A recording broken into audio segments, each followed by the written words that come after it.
പുത്തൻവേലിക്കരയ്ക്ക് സമീപമുള്ള കുറുമ്പത്തുരുത്ത് പള്ളിയിലെ പെരുന്നാൾ ദിനമായിരുന്നു അന്ന്. കൃത്യമായി പറഞ്ഞാൽ 2018 മാർച്ച് 18. പുത്തൻവേലിക്കരയിൽ പടയാട്ടിൽ വീട്ടിൽ ഡേവിസിൻ്റെ ഭാര്യ മോളിക്ക് 60 വയസ്സുണ്ട്. ഒപ്പമുള്ളത് 32 വയസ്സുള്ള ഭിന്നശേഷിക്കാരൻ മകൻ ഡെനി. ഭർത്താവിൻ്റെ മരണശേഷം ഡെനിക്കൊപ്പമാണ് മോളിയുടെ താമസം. പടക്കം പൊട്ടുന്നതിൻ്റെയും ബാൻഡിൻ്റെയും ഒക്കെ ശബ്ദം ആഘോഷത്തിൻ്റെ പാരമ്യത്തിലായി ആ നാട്ടിൽ സന്തോഷം നിറഞ്ഞു നിൽക്കുന്ന ദിവസം. പെരുന്നാൾ ദിനം ഉറങ്ങാൻ കിടക്കുമ്പോൾ മോളി തീരെ പ്രതീക്ഷിച്ചിരുന്നില്ല തൻ്റെ ജീവൻ അവസാനിക്കാൻ ഇനി മണിക്കൂറുകൾ മാത്രമേ ഉള്ളൂവെന്ന്.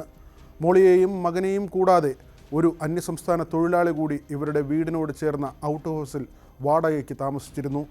26 വയസ്സുള്ള പരിമൾ സാഹു, മോളിയുടെ മകനേക്കാൾ പ്രായം കുറഞ്ഞ യുവാവ്. തന്നെ കാണുമ്പോഴെല്ലാം ആ അന്യസംസ്ഥാന തൊഴിലാളിയുടെ കണ്ണിൽ കത്തിയിരുന്നത് തന്നോടുള്ള ലൈംഗിക അഭിനിവേശമായിരുന്നുവെന്ന് മോളി തിരിച്ചറിഞ്ഞിരുന്നില്ല. കാരണം മോളിക്ക് മകനെ പോലെയായിരുന്നു സാഹു. അമ്മയും മകനും പള്ളിയിലെ പെരുന്നാൾ ആഘോഷത്തിൽ പങ്കെടുക്കാൻ പോയിരുന്നില്ലെങ്കിലും സാഹു വൈകിട്ടോടെ തന്നെ പള്ളി പരിസരത്തേക്ക് പോയിരുന്നു. പ്രതി അവിടെ തന്നെ താമസക്കാരായുള്ള മറ്റ് അന്യസംസ്ഥാനക്കാർക്കൊപ്പം മദ്യപിക്കുകയും ചെയ്തു. വൈകിട്ട് തുടങ്ങിയ മദ്യപാനം രാത്രി വൈകിയും നീണ്ടു. രാത്രി 2 മണിയോടടുത്ത് മോളിയുടെ വീട്ടിലെത്തിയ സാഹു ഇവരെ വിളിച്ചുണർത്തിയ ശേഷം ആക്രമിച്ച് കീഴ്പ്പെടുത്തുകയായിരുന്നു. വീടിൻ്റെ ഉമ്മറത്ത് കിടന്ന വലിയ വെള്ളാരം കല്ലുകൊണ്ടാണ് ആദ്യം മുഖത്തടിച്ചത്. സ്വീകരണമുറിയിൽ നിന്ന് കിടപ്പുമുറിയിലേക്ക് വലിച്ചിഴിച്ചു കൊണ്ടുപോയ ശേഷമായിരുന്നു ബലാത്സംഗം ചെയ്തത്. ശബ്ദം പുറത്തു കേൾക്കാതിരിക്കാൻ ഷാൾ കൊണ്ട് കഴുത്ത് മുറുക്കി. ഇതിനിടെ ശബ്ദം കേട്ട് മകൻ ഡെനി എത്തിയെങ്കിലും കുടുംബവുമായി അത്രയ്ക്ക് അടുപ്പമുള്ള ആളായതുകൊണ്ടും കുറ്റകൃത്യത്തിൻ്റെ ഗൗരവം തിരിച്ചറിയാനുള്ള ബുദ്ധിവികാസമില്ലാത്തതിനാലും ഡെനിയുടെ ഭാഗത്തു നിന്ന് കാര്യമായ പ്രതികരണമുണ്ടായില്ല. കൊലപാതകം നടത്തിയത് മകൻ ഡെനിയാണെന്ന് വരുത്തി തീർക്കാനും പിന്നീട് പ്രതി ശ്രമിച്ചു. മോളി ക്രൂര ബലാത്സംഗത്തിനിരയായെന്ന് പോസ്റ്റ്മോർട്ടം റിപ്പോർട്ടിൽ വ്യക്തമായി. ബലാത്സംഗത്തിനിടെ ചെറുത്തു നിൽക്കുകയും ബഹളം വയ്ക്കുകയും ചെയ്ത മോളിയെ കഴുത്തിൽ ഷോൾ മുറുക്കിയാണ് പ്രതി പരിമൾ സാഹു കൊലപ്പെടുത്തിയത്. 2015 കൊടുങ്ങല്ലൂരിനടുത്തുള്ള അനാപ്പുഴയിൽ ഐസ് പ്ലാന്റിലെ ജോലി ചെയ്തിരുന്ന ഇയാൾ അവിടെ നിന്ന് അടിപിടി കേസിൽ പ്രതിയായാണ് നാടുവിടുന്നത്. ഒപ്പം ജോലി ചെയ്തിരുന്ന പുത്തൻവേലിക്കര സ്വദേശിയുടെ സഹായത്തോടെ ഈ നാട്ടിലേക്കെത്തി. സഹായിയാണ് കോഴിക്കടയിൽ ഇറച്ചിവെട്ടുകാരനായി ജോലി തരപ്പെടുത്തി കൊടുത്തത്.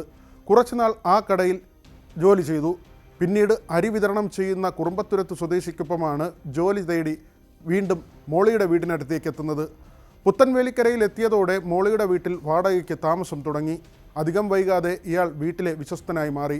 കുടുംബാംഗത്തിനുള്ള സ്വാതന്ത്ര്യം മോളി ഇയാൾക്ക് നൽകുകയും ചെയ്തു. അവധി ദിവസങ്ങളിൽ ഷോപ്പിങ്ങിന് പോകുമ്പോൾ സഹായത്തിന് ഇയാളെയും കൂട്ടിയിരുന്നു.